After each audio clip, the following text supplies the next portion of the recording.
Hello guys. Self studies में आपका स्वागत है।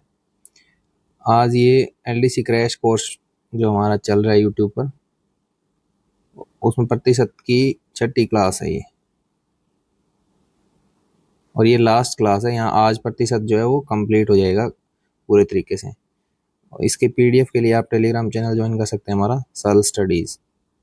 तो चलिए शुरू करते हैं क्लास को। तो आज चुनाव पे बेस सवाल करेंगे हम कि चुनाव होता है कहीं भी, उसमें क्या होता है, 100% लोग मतदाता होते हैं। एक चुनाव होता है, उसमें एक निर्वाचन सूची होती है। निर्वाचन सूची, निर्वाचन सूची का मतलब वो वोटर वोटर लिस्ट बोलते हैं इसको।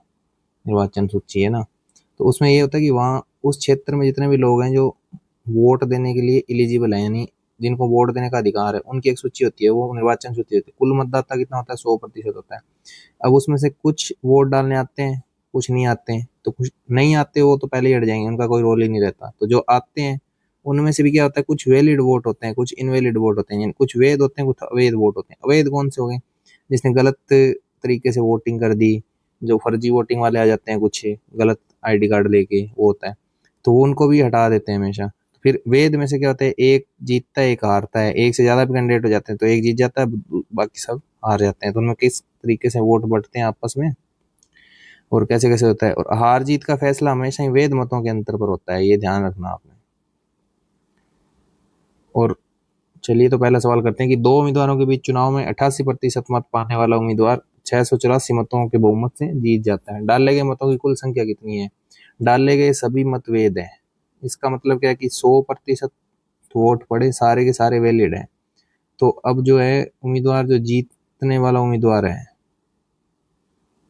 जीतने वाला, उसको कितने मिले हैं? 88%। तो हारने वाले को कितने मिले होंगे? 100 माइनस 88, ठीक है, तो 12%। अब क्या है कि 12, ये क्या कह रहा है कि जी 88% मत पाने वाला उम्मीदवार 684 मतों के बहुमत से जीत गया, यानी 684 मत ज्यादा मिले उसको, जीतने वाले को। तो डिफरेंस कितना है? जीतने वाले को 88 मिला, हारने वाले को 12 मिला। तो डिफरेंस कितना आ गया? 6 7 76%। 76% की वैल्यू दी है 684 की, 684 वोटों से जीतता है। तो हमें पूछ रहा है कि कुल संख्या कितनी है, तो 100% की वैल्यू निकालनी है। तो कैसे निकलेगी? 684 जो है ये 76 की वैल्यू है, गुणा में 100। ये 19 से कट रहा है, 19 चौके 76, ये 19 दो 38, 19 57, बच गया 11, 114, 19 5 95, 19 छिका 114, तो 36 बच गया। फिर 4 से कट गया ये 9 वारी, तो कुल मत कितने हो जाएंगे? 900। तो ऑप्शन ए इसका सही आंसर हो जाएगा। अगला सवाल है कि एक चुनाव में दो उम्मीदवारों ने भाग लिया, विजेता को 80% वोट मिले और 4200 वोट से जीत हासिल की। तो मतों की कुल संख्या ज्ञात कीजिए। तो वैसा ही सवाल है कि सारे मत वैध हैं, ये लिखा नहीं है, बट डायरेक्टली अवैध कुछ नहीं लिखा, तो सारे वैध माने जाएंगे। तो जीतने वाले को मैं विनर लिख देता हूँ, तो विनर को कितने मिले हैं? 80%। और लूजर को कितने मिले हैं, हारने वाले को? 20%। तो डिफरेंस कितना है? विनर माइनस लूजर कितना आ जाएगा? 80 - 20, 60% है ना। और वो कितने वोटों से जीता है? 4200 वोटों से। तो ये कितना हो गया? 7 6 42, 70 गुना हो गया इसका। तो कुल 100% का मान कितना आ जाएगा? 100 × 70, 7000। कुल मत कितने हो गए? 7000। चलिए अगला सवाल। एक चुनाव में दो उम्मीदवार थे, एक उम्मीदवार को 38% मत मिले और वह 7200 मतों से हार गया। तो इस बार लूजर का दिया है कि लूजर को 38% वोट मिले हैं, तो विनर को कितने मिले होंगे? 100 में से घटा दो तो 62%। तो डिफरेंस कितना आ गया? विनर माइनस लूजर कितना आ गया? 62 - 38, तो ये आ गया 24%। 24% की वैल्यू कितनी दे दी आपको? 7200, यानी कितनी? 30 गुना। ठीक है, 300 गुना हो गई है, सॉरी 300 गुना हो गई ना, 24 थी 7200 हो गया। तो कुल 100% का कितना मान आ गया? 7200 बट्टे, मतलब 7200 बट्टे क्या, डायरेक्ट ही आपने निकाल ही लिए। अगर 300 गुना है तो 100% का 100 गुना 300 हो जाएगा ना, 3000 और 30,000। तो ऑप्शन बी। ये यहाँ पे ऐसे होता है कि 24%, देखो विनर को मिले 62%, हारने वाले को 38% मिला, तो दोनों में डिफरेंस कितना है 24% का। अब 24% मत तो उसको ज्यादा मिले और वो क्या करे 7200 मतों से हारा है, मतलब वो 7200 से जीता है। तो 7200 जो है वो कुल मिला के 24 का मान है और कुल वोट कितने हैं 100 है, तो ये निकालना है हमें। तो यहाँ से कट जाएगा ना डायरेक्ट, 24 दिए 72, तो कितना आ जाएगा 30,000। ऐसे सिंपल ही है ये, ऐसे सेम ही है दोनों चीजें। अगला सवाल है कि एक चुनाव में कुल 7,50,000 मतदाताओं ने भाग लिया, एक उम्मीदवार को 3,82,500 वोट मिले जो कुल वैध वोटों का 60% था। चुनाव में अवैध वोटों का प्रतिशत कितना है? अब यहाँ क्या है, वैध वोट भी है अवैध वोट भी है, दोनों तरीके के वोट हैं। तो ये कह रहा है कि कुल वो मत जो है वो 7,50,000 है। अब आगे कह रहा है कि एक उम्मीदवार को 3,82,500 वोट मिले जो कुल वैध वोटों का। अब वैध वोट अगर 100 है मान लो आप, वैध वोट जो है वो 100% है, तो 60% जिसको मिले हैं उसको कितने वोट मिले हैं? 3,82,500 वोट मिले जो वैध वोटों का 60% है। तो ये 3,82,500 जो है ये 60% की मूल्य है। तो कुल वैध वोट हम अगर निकालने जाएं 100% है, तो 3,82,500 ये 60 का मान आ गया और गुणा में 100, ये मैं 100 का निकालना है। तो एक जीरो से एक जीरो काट दिए, 6 से काट दिए इसको, 6 छिके 36, फिर 2 22, 6 तिये 18, 4 45, तो 7 छिके 42, 3 बच गया 30, 5 30। कुल वैध मत कितने आ गए? 63,000, 6,37,500। अब ये पूछ क्या रहा है कि चुनाव में अवैध वोटों का प्रतिशत कितना है। ये वे कुल मत कितने हैं? कुल वोट जो है वो 7,50,000 है। इसमें से वैध कितने आ गए? वैध वोट जो है 7,50,000 है ना, ये 6,37,500। तब घटा दो इसमें से अवैध, अवैध आ जाएंगे ना इसमें से, ये घटाओगे तो कुल में से वैध घटाओगे तो अवैध वोट जो है उसका प्रतिशत आ जाएगा। 0, 10 में से 5 गया 5, 9 में से 7 गया 2। ऐसा होता है ना कि 0 में से 0, फिर 0 में से 0, एक इधर से आंसर आ गई तो 10, यहाँ 9 बच जाएगा ना। 10 में से 5 गया 5 बच जाएगा, 9 में 7 गया 2 बच जाएगा, यहाँ एक उधर ले गए तो 4, 4 में से 3 गया 1, और 7 में से 6 गया 1। तो अवैध वोटों का प्रतिशत पूछ रहा है, तो प्रतिशत निकालना है ना अवैध का, कुल पे निकलेगा। तो 11 है कितने, 1,12,500 और बटे में 7,50,000 और गुणा में 100, ये प्रतिशत निकल जाएगा इसका। तो अब देखिए 2 और 2 4 जीरो से 4 जीरो कट गई, 25 से कट गया 25 दिए 75, ये 25 से कट गया 25 चौके 100, फिर 12 बच गया 125, 25 5 125, 45 में 3 का भाग देंगे तो कितना आ जाएगा 15, तो ये कितना हो गया 15%।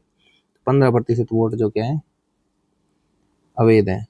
अगला सवाल है कि दो उम्मीदवारों के बीच हुए एक चुनाव में एक उम्मीदवार को कुल वैध मतों के 60% मत प्राप्त हुए यदि डाले गए मतों की कुल संख्या इतनी है और 10% मत अवैध थे, तो दूसरे उम्मीदवार को मिले वैध मतों की संख्या ज्ञात कीजिए। तो ये कह रहा है कि एक उम्मीदवार को वैध मतों का 60% मिला और कुल डाले गए मत जो है 8850 थे। तो कुल मत जो थे, कुल जो डाले गए मत हैं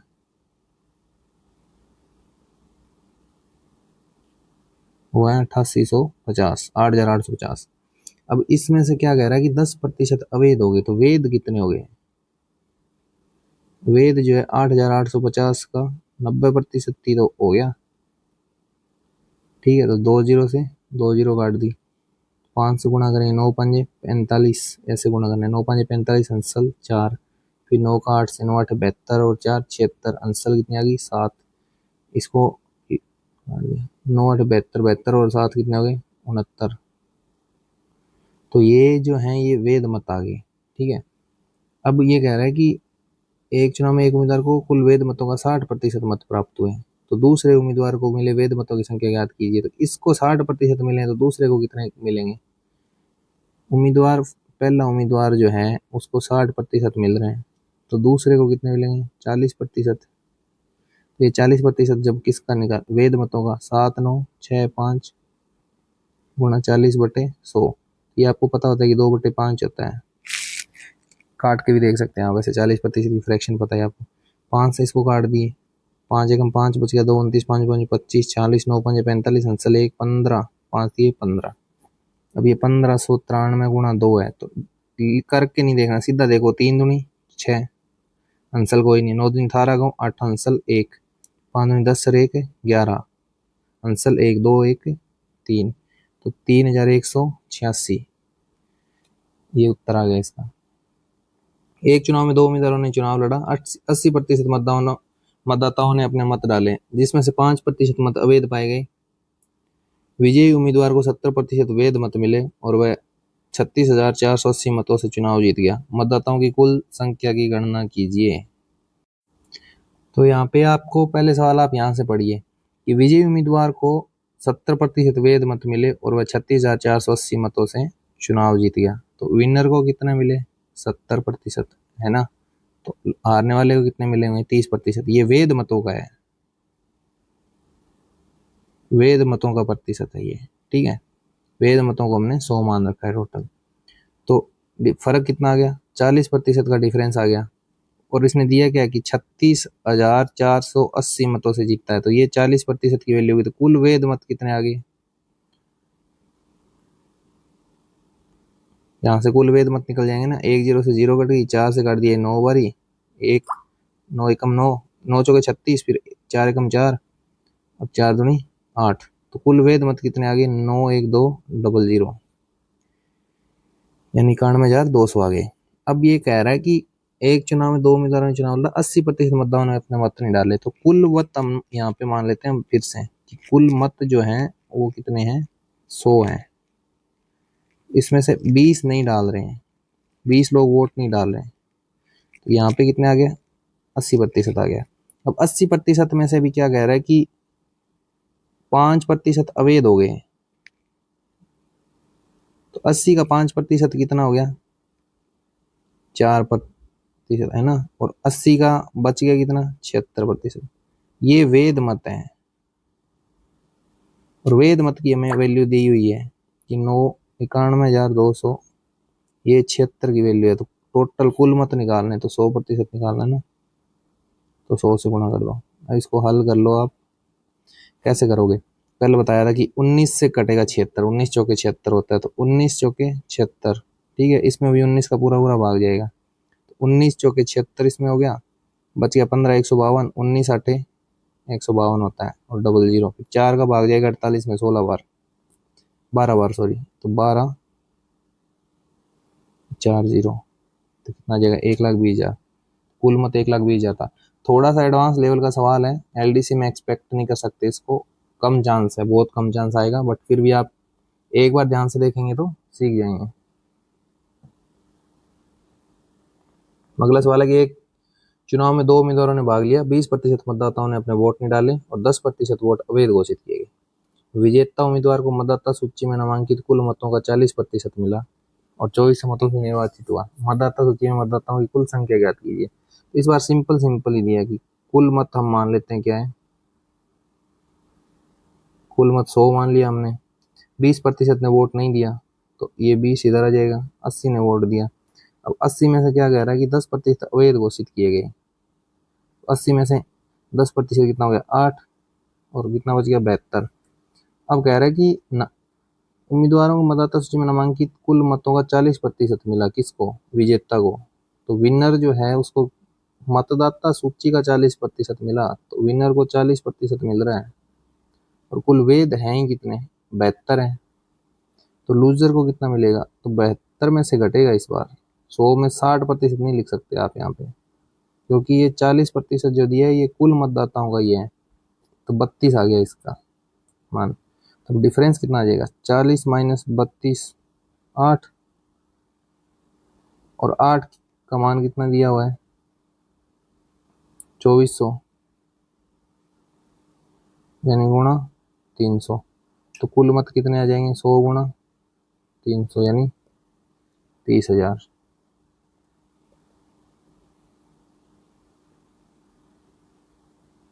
यहाँ पे ये ध्यान देना कि ये 100 में से नहीं घटेगा यहाँ पे। क्यों नहीं घटेगा? क्योंकि ये दिया कि 40% जो है कुल मतदाताओं का है। दो उम्मीदवारों के बीच चुनाव में पंजीकृत मतदाताओं में से 20% ने अपना मत नहीं दिया, 40 मत अवैध घोषित कर दिए गए। विजेता को पंजीकृत मतों का 42% प्राप्त हुआ, उसे 112 मतों से विजेता घोषित किया गया।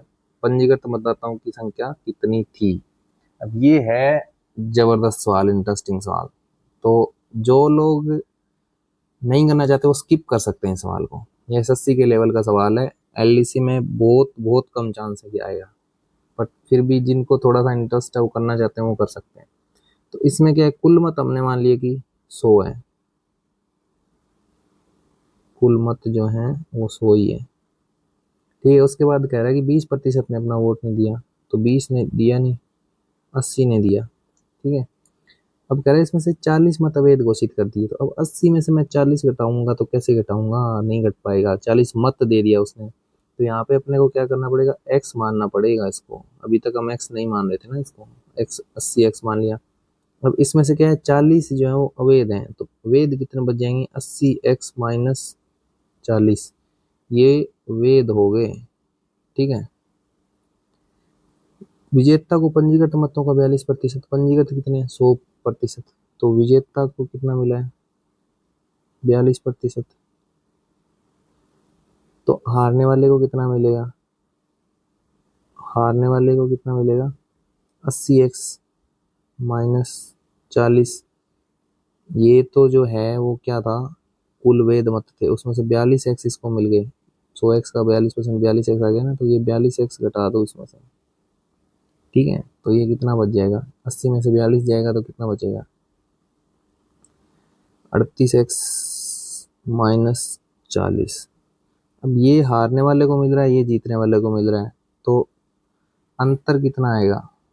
जीत का 112 मतों से विजेता हुआ है ना वो, तो अंतर जो है इन दोनों का वो कैसे निकालेंगे? ज्यादा कौन से? ये जीत रहा है विजेता, तो 42 एक्स ज्यादा है ना, माइनस क्या आएगा? 38 एक्स और माइनस का 40, तो 42 में से 38 एक्स घट जाएगा माइनस का, 4 एक्स बच जाएगा। ये बाहर माइनस है, अंदर माइनस, प्लस हो जाएगा 4 एक्स प्लस 40। अब इसके बराबर क्या दे रखा है? 112 मतों से जीतता है वो, तो 4 एक्स बराबर क्या आ जाएगा? 112 माइनस 40, यानी 4 एक्स बराबर आ गया, 40 घटा गए तो 72, तो एक्स बराबर आ गया 18, 18 जो कि 72। तो कुल मत जो हैं वो कितने हैं? 100 एक्स, 100 एक्स बराबर आ जाएगा 1800। ज़्यादा टफ सवाल नहीं है, बस थोड़ा सा लंबा है, लेंदी प्रोसेस है, और यहाँ ध्यान देना है कि एक्स मान के ही करना पड़ेगा इस सवाल को। तो इलेक्शन वाला टाइप यहाँ पे खत्म हो गया। अगला सवाल है परीक्षा में उत्तीर्ण अनुत्तीर्ण वाला। ये बहुत आसान सा है, कुछ नहीं होता इसमें।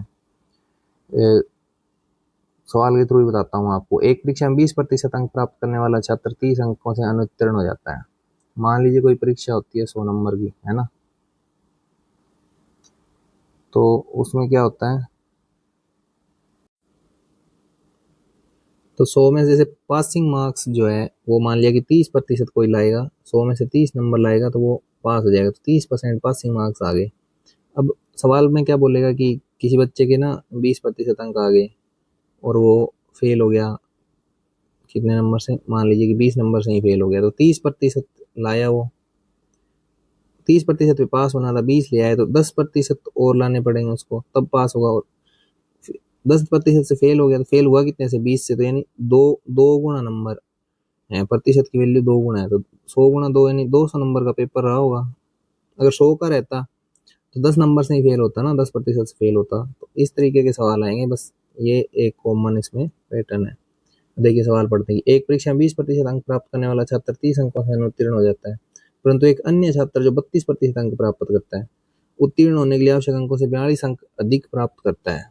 अब ये देखिए कि टोटल 100% थे, एक बच्चा है उसके 20% आए हैं और दूसरे के 32% आए हैं, तो ये फेल हो रहा है, ये पास हो रहा है। तो अब आप ये देखिए कि ये फेल हो रहा है, ये पास हो रहा है, तो इसके बीच में कहीं यहाँ पे कोई प्रतिशत होगा, 20 और 32 के बीच में, जहाँ पे क्या होगा? पासिंग परसेंट होगा, जिसको पास प्रतिशत बोलते हैं।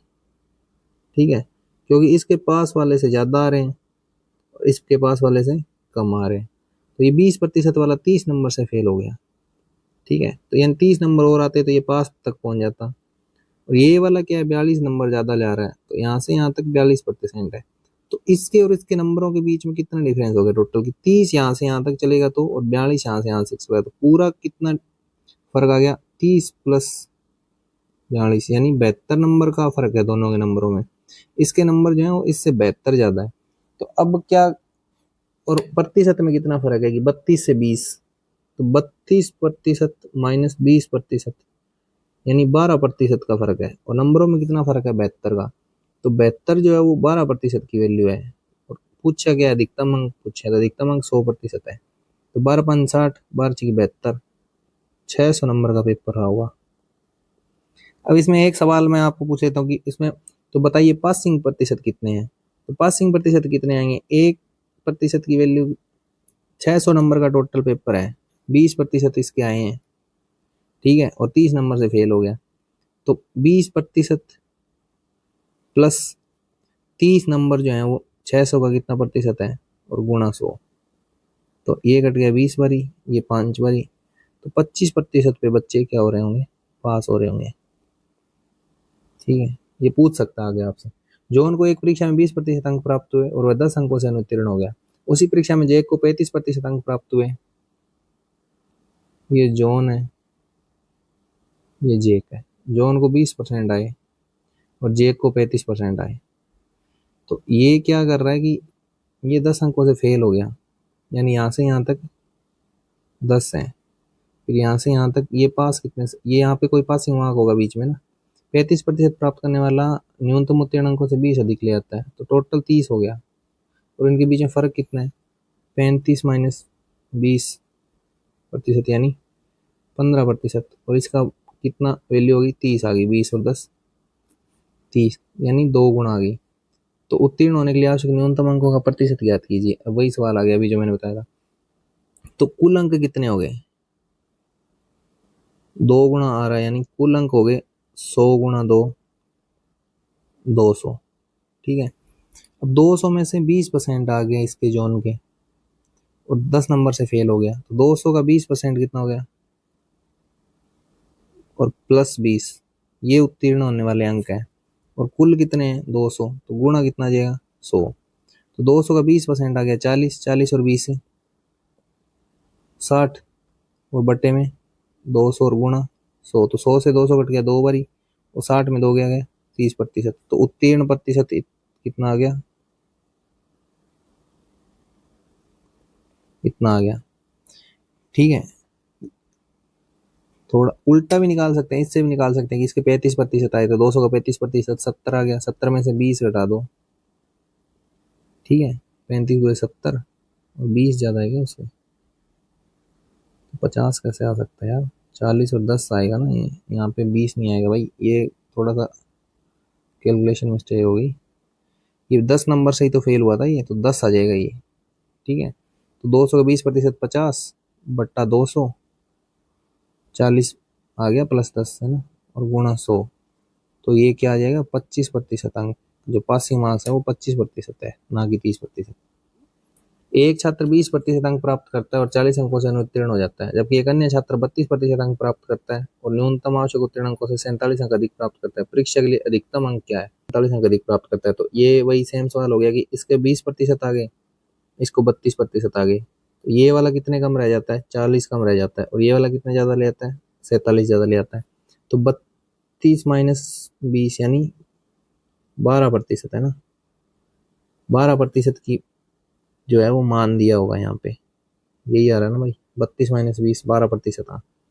और टोटल कितना फर्क आ रहा है, 40 40 80 और 87, 87/12, और टोटल पूछा है, कुल अंक पूछे तो 100।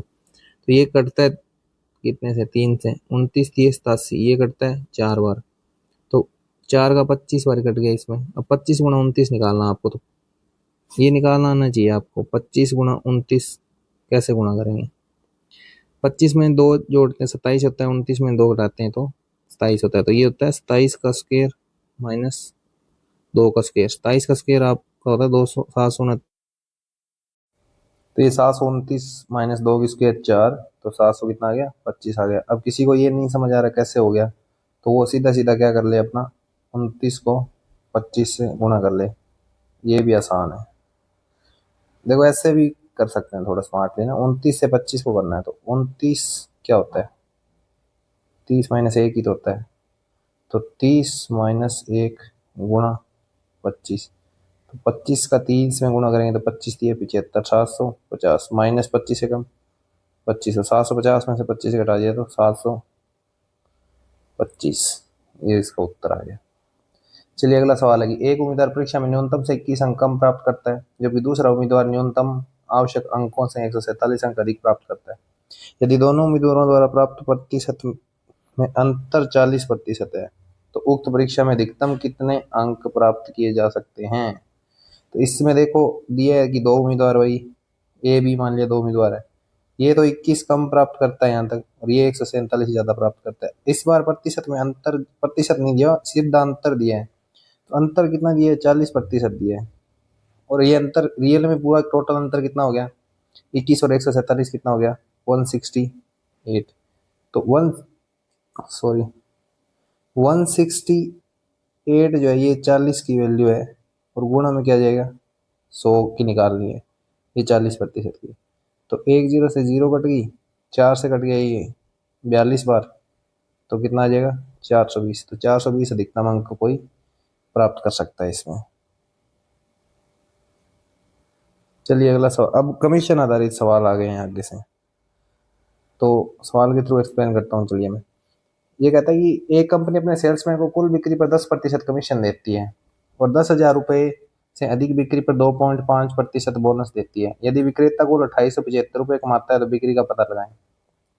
तो कमीशन का सीधा सीधा कंसेप्ट क्या होता है कि ये कोई कंपनी होती है ना, सी कोई कंपनी है, ठीक है, ये कंपनी है, इसके पास ये सामान है, ऐसे ऐसे ऐसे, ये सेल्समैन हो गया, ये इसको सामान दे देती है और कहती है तू बेच दे। अब ये बेच के ये जितने भी पैसे लाएगा ना, ये कहेगी कि उसका 10% तू क्या ले लियो, कमीशन ले लियो, कि जितने सामान बेचेगा उसका 10% क्यों क्या कर लेना, कमीशन ले लेना। तो मान लो सेल्समैन ने क्या कर दिया, 100 रुपये की बिक्री कर दी, यानी 100 रुपये का सामान बेच दिया, तो इसका 10% कमीशन कितना मिल जाएगा इसको। 100 का 10% कितना होता है, 100 गुणा 10%, 10 रुपये, ठीक है। और कंपनी को कितना मिल जाएगा, अब कंपनी को 100 रुपये का सामान बिका था, 10 सेल्समैन ले गया, तो 90 रुपये कंपनी को बच जाएंगे। ये ऐसे होता है। पर अब कंपनी क्या करती है, ज्यादा सेल करवाने के लालच में क्या बोलती है सेल्समैन को कि तू 100 रुपये की बिक्री करेगा जब तक तो तेरे को 10% कमीशन देंगे, अगर तू 100 रुपये से ज्यादा बिक्री करेगा ना, ज्यादा बिक्री करेगा तो उस पे तेरे को 5% का कमीशन करेंगे। तो अब मान लो सेल्समैन ने 2,000 रुपये की बिक्री कर दी, ठीक है, तो उसको क्या मिलेगा, उसको सेल्समैन ने मान लो 2,000 की नहीं, 200 रुपये की बिक्री कर दी, ठीक है, 100 पे तो उसको कमीशन मिल रहा है 10%, उसके ऊपर 5% कमीशन मिल रहा है, तो 100 रुपये पे तो उसको 10% वही मिल ही जाएगा। उससे ऊपर एक्स्ट्रा जो 100 रुपये की बिक्री करी उस पर 10% तो मिलेगा मिलेगा, और 5% बोनस मिलेगा, तो उस पर कितना मिलेगा, 15% मिलेगा। तो 100 पे 10% 10 हो गया, और अगले 100 पे 15% 15 हो गया, तो 25 रुपये जो है सेल्समैन कमा लेगा। तो ये मॉडल होता है सेल्समैन का कंपनी के साथ। तो यही पे यहाँ पे दिया है कि एक कंपनी अपने सेल्समैन को कुल बिक्री पर 10% कमीशन देती है और 10,000 रुपये से अधिक बिक्री पर 2.5% बोनस देती है। यदि विक्रेता कुल 2875 रुपये कमाता है तो बिक्री का पता लगाएं। तो सबसे पहले मान लो कि 10,000 रुपये पे क्या करती है, 10% बोनस देती है, तो इसका 10% यानी 1/10, 1,000 रुपये कमा दिए सेल्समैन ने, जबकि वो रियल में कितना कह रहा है, 2875 रुपये कमाए उसने कमीशन। तो 2875 में से 1,000 रुपये तो उसने 10,000 की बिक्री करके कमा ली है ना, तो 1,875 रुपये हैं, ये उसने 10,000 के बाद में जो बिक्री करी होगी उससे कमाए होंगे। अब 10,000 से ऊपर बिक्री के लिए कमीशन प्रतिशत कितना है, 10% प्लस 2.5%, यानी 12.5% कमीशन है। 12.5% का मतलब क्या है, 1/8, यानी 8 बिक्री करेगा तो एक क्या मिलेगा, कमीशन मिलेगा। अब कमीशन कितना मिल रहा है उसको, 1875 रुपये, जो कि कितना, एक की वैल्यू है, और बिक्री पूछ रही है 8 से गुणा हो जाएगा। अभी इसको निकालेंगे कैसे, सीधा गुणा करो डायरेक्ट, 8 5 40, इसी पर अंसल 4, फिर 7 और 56 और 4 60 की 0 अंसल 6, फिर 8 का करो, 8 2 64 और 6 70 अंसल 7, 8 और 7 15, यानी 15,000 रुपये की बिक्री पे उसने 1875 रुपये कमाए।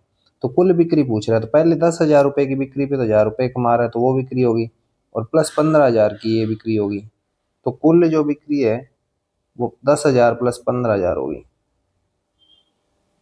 ठीक है, तो 25,000 रुपये जो है वो कुल बिक्री हो गई उसकी। ऑप्शन 20 का सही आंसर है। अगला सवाल चलिए कि एक कंपनी अपने सेल्समैन को कुल बिक्री पर 5.5% कमीशन देती है और 10,000 रुपये से अधिक बिक्री पर 0.5% बोनस देती है। यदि सेल्समैन 1,990 रुपये कमाता है तो कुल बिक्री का पता लगाएं। तो वही सेम सवाल है, 5.5% का बोनस दे रही है 10,000 तक, तो 10,000 रुपये जो शुरू में बिक्री करी उसका 5.5% कितना होता है, 5 दूनी 10 और 11, यानी 11/2% लिख सकते हैं ना इसको।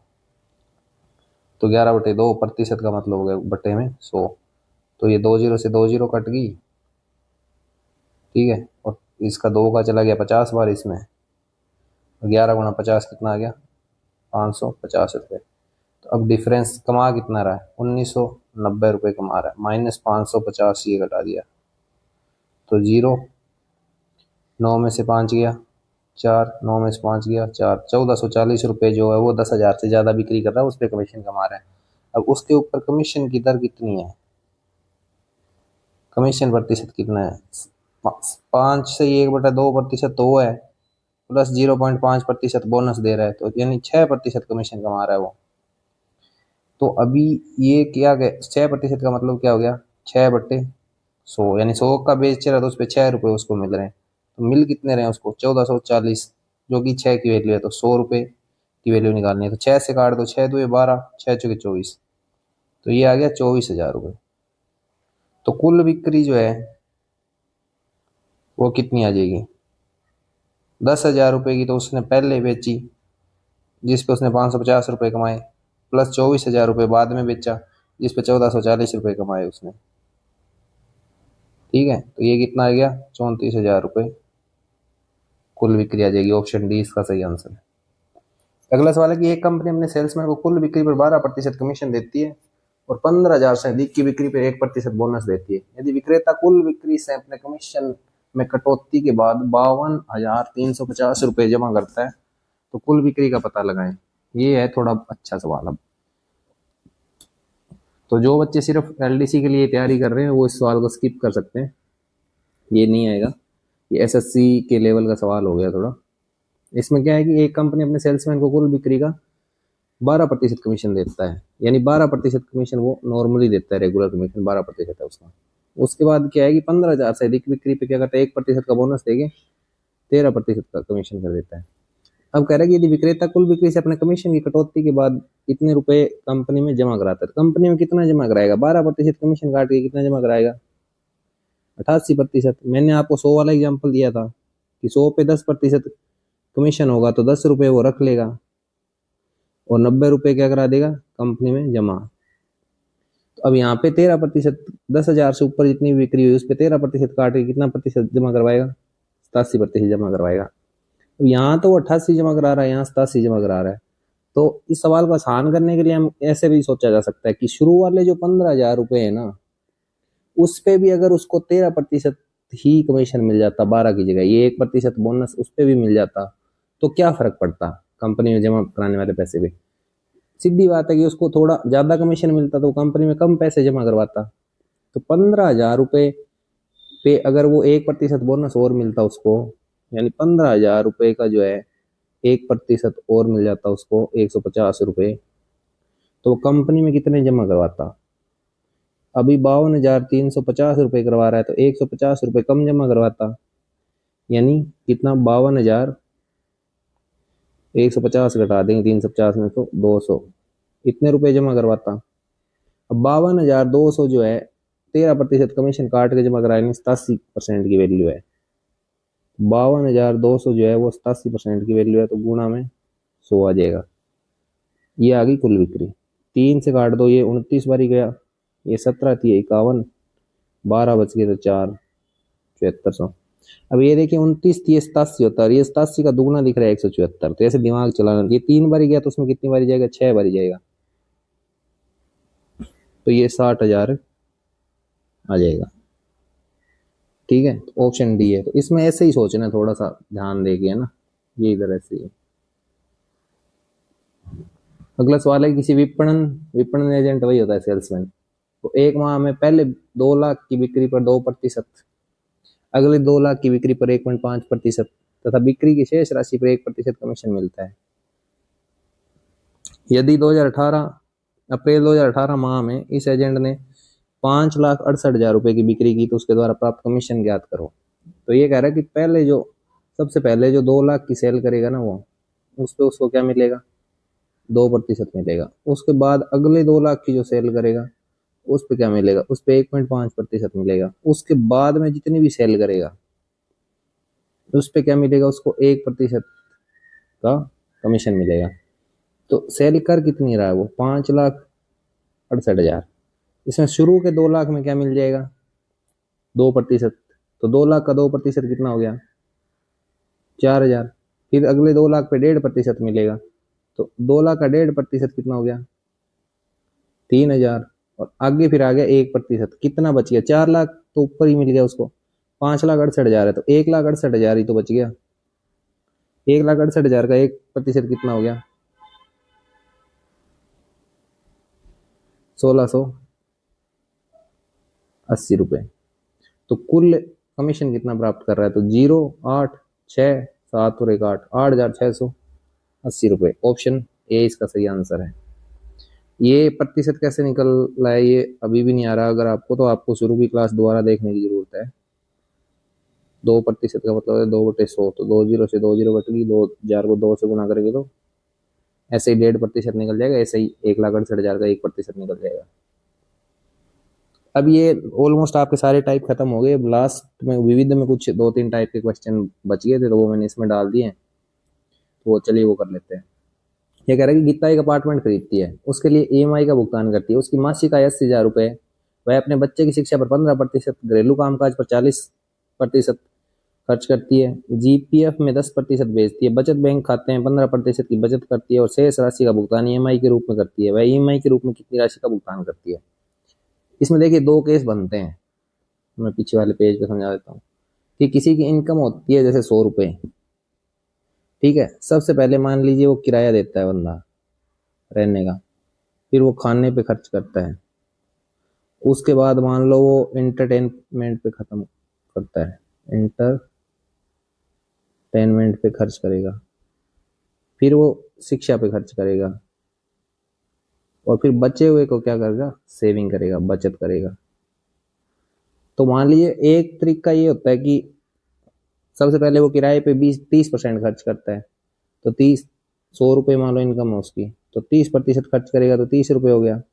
फिर खाने पे वो 20% खर्च करता है तो 20 रुपये हो गया। एंटरटेनमेंट पे मान लीजिए 10 रुपये खर्च कर दिए उसने, 10%, ठीक है। शिक्षा पे मान लो 30% कर रहा है तो 30 रुपये हो गया, ठीक है। अब बचत कितनी करेगा, तो बचत 30, 20, 50, 60 और 30, 90, तो 10 रुपये बचत कर लेगा। तो ये सीधा सीधा कैलकुलेट होता है। इसमें से आपको सारे परसेंटेज दे देगा और एक की रियल वैल्यू दे देगा कि इस पे इतनी है, तो उसकी कुल इनकम पूछ लेगा। तो आपने कुछ नहीं करना, बाकी के प्रतिशत जोड़ के 100 में से घटा देना है और उसको उतने की वैल्यू आपको दे रखी होगी तो इक्वल कर लेंगे। दूसरा तरीका क्या होता है, वो बोलेगा कि एक आदमी किराए पे 30% खर्च करता है तो 30% खर्च कर दिया किराए पे। उसके बाद कहता है कि बचे हुए का 20% वो खाने पे खर्च करता है, और 70 का 20% खर्च करेगा, ना कि 100 का 20%। तो 70 का 20% कितना होगा, 14 खर्च करेगा। तो 30 और 10, 40 और 44, ठीक है। तो पीछे कितना बच गया, 46 बचे। अब आगे वो कहेगा कि बचे हुए का 10% वो एंटरटेनमेंट पे खर्च करेगा, तो एंटरटेनमेंट पे कितना खर्च होगा, 4.6 खर्च होगा, ना कि 100 का 10%। 10 खर्च नहीं होगा यहाँ पे। ये 2 टाइप के क्वेश्चन बनते हैं, सवालों द्वारा देखते हैं इसको। ये कहती है कि गीता अपनी मासिक आय 80,000 रुपए है, उसमें से वह क्या कह रही है, वह अपने बच्चे की शिक्षा पर 15% खर्च करती है। तो ये तो शुरू में सीधी स्टेटमेंट आ गई कि 15% किसका खर्च करती है, कुल मासिक आय का। घरेलू कामकाज पर 40% खर्च करती है। मतलब इसमें डायरेक्ट वाला है, ये डायरेक्ट दे रही है कि कुल आय का खर्च कर रही है। जीपीएफ में 10% भेज देगी, ठीक है। और बचत बैंक खाते में, बचत खाते में कितना, बचत बैंक में क्या करती है, 10% क्या करती है, डालती है, 15% डालती है, सॉरी। और फिर क्या है, बाकी जो है वो उसकी ईएमआई दे देती है। तो यहाँ से 100% होगा टोटल कुल का दे रही है। तो 15, 40 और 10, 55, मतलब 40 और 15, 55 और 10 65, 65 और 15 80। तो ईएमआई कितना दे रही होगी, अपनी सैलरी का 20% ईएमआई दे रही होगी। तो टोटल कितना है, 80,000, इसका 20% निकालना है, कितना हो जाएगा, 16,000। ऑप्शन बी, ये डायरेक्ट वाला हो गया। ठीक है, ईएमआई पे 20 कैसे आया पता है ना आपको, कि 100 माइनस 15 प्लस 40 प्लस 10 प्लस 15 है ना, ये 100। तो ये इसका आंसर आ गया। अगला सवाल करते हैं। ये जो मैंने बताया था कि दूसरा टाइप भी होता है इसमें एक,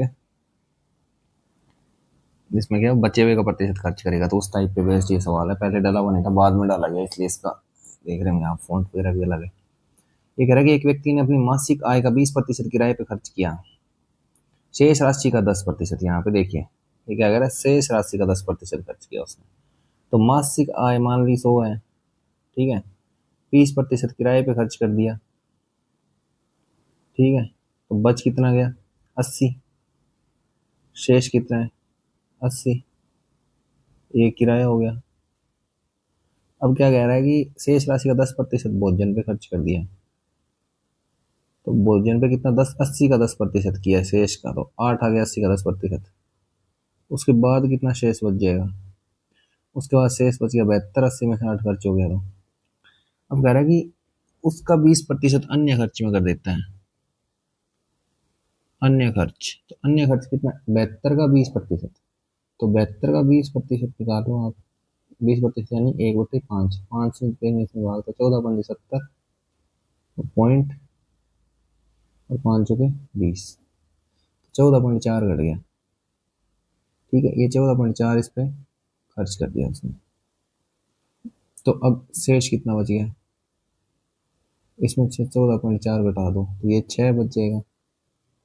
11 में से 7 गया, 11 में से 4 गया 7, 6 में से 1 गया 5, 57.5, ये शेष बच गया। अब कह रहे हैं उसके बाद शेष कितने बचे, 7200 बचे। तो 7200 जो है वो 57.6 की वैल्यू है। और कुल आय पूछी है, मासिक आय, कुल आय हमने 100 मान के चले थे, 100 आ गई। एक ये जीरो हट के यहाँ जीरो चल जाएगी। ये दिख रहा है कि 576 जो होता है 24 का वर्ग होता है, 24 का वर्ग 576 होता है। तो ये 24 गुना 24 है, तो 24 से एक बार कटेगा तो ये 24 हो जाएगा। यहाँ पे ये 24 से 3 बार कट गया, 300 हो जाएगा। 24 से 72 होता है। अब 3 से ये 100 बारी कट गया, ये कट गया 8 बारी। तो ऊपर क्या आ गया, 1 2 3 4 5 जीरो आ गई, और 8 आ गया। अब इसमें 8 का भाग देंगे तो 8 एकम 8, बच गया 2 20, 8 दूनी 16, यहाँ तक जा रहा है, 4 बच गया 40, तो 8 5 40, 3 जीरो आ जाएगी। सॉरी, एक बार 8 यहाँ तक गया, 2 बार यहाँ, 3 बार यहाँ, 2 जीरो आ जाएगी इसके लास्ट में ना। तो 1,12,500 रुपये वो क्या करा रहा है, कमा रहा है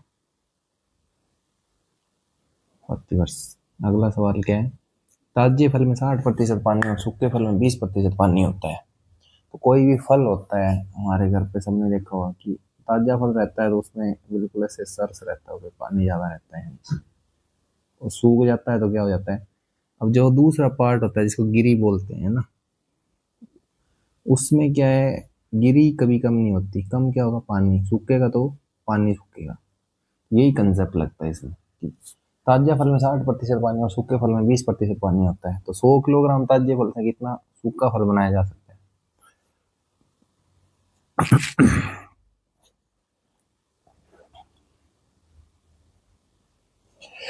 लगाना आपने सीधा ये लगाना है कि जो सूखा पार्ट होता है, जो गिरी वाला पार्ट होता है, उसको इक्वेट करना है कि ताजे फल में भी गिरी का जो ताजे फल में जो गिरी होगी,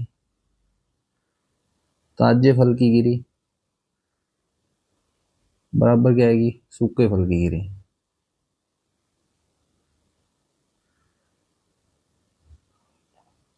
गिरी जिसको नहीं पता उसको मैं बता दूं कि जो ऐसे सॉलिड पार्ट होता है ना कोई भी फ्रूट के अंदर, उसको बोलते हैं गिरी। पानी के अलावा जो भी बच गया उसको गिरी मान लो आप।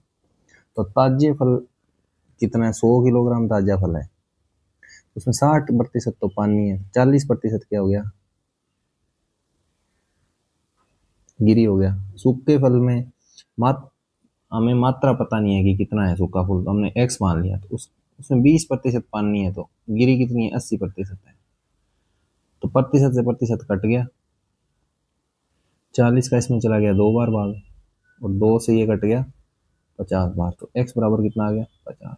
तो 100 किलोग्राम सूखे फल से क्या कर सकते हैं, 50 किलोग्राम हम 100 किलोग्राम ताजे फल से 50 किलोग्राम सूखा फल बना सकते हैं हम, ऐसा कहना चाह रहे हैं। तो ये प्रतिशत टॉपिक जो है आपका यहाँ पे क्या हो गया, कंप्लीट हो गया। संपूर्ण बैच में प्रतिशत को हमने संपूर्ण कर दिया है 6 क्लास में। बेस्ट क्वेश्चन करवाए हैं मैंने। इसके बाद एक मैं प्रतिशत की PYQ क्लास करवा दूंगा, जो सारे एग्जाम से आए हैं प्रतिशत के सवाल, इंपॉर्टेंट रिसेंट के जो पेपर में आए हैं वो करवा दूंगा। उसके बाद मॉक टेस्ट में आप प्रतिशत के सवाल लगा लीजिए और कंप्लीट हो जाएगा। अब नेक्स्ट टॉपिक आपको क्या करवाना है वो बता देता हूँ मैं। नेक्स्ट टॉपिक करवाएंगे अनुपात समानुपात, जो कि कल से चैनल पे ही आ जाएगा। तो थैंक यू देखने के लिए, और बने रहिए, LDC की तैयारी अच्छे से करते रहिए सेल्फ स्टडीज़ के साथ।